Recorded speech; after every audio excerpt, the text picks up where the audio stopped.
เหยื่อครับตัวนี้เป็นเหยื่อที่จะไปใส่ปลาไหลนะครับตัวนี้นี่ครับที่มักไว้นี่ก่อนครับตอนเย็นเหยื่อของผมจะใส่ได้ทั้งปลาไหลทั้งปลากดนะครับ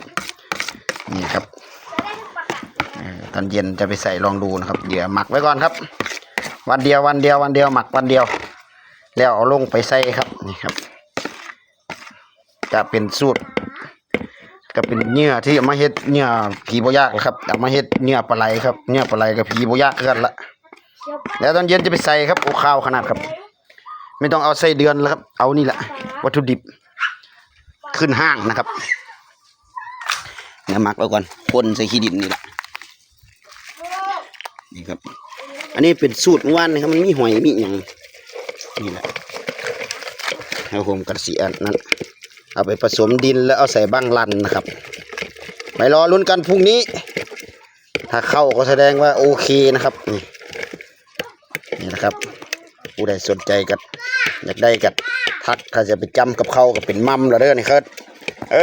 เหยื่อปลาไหลครับเหยื่อปลาไหล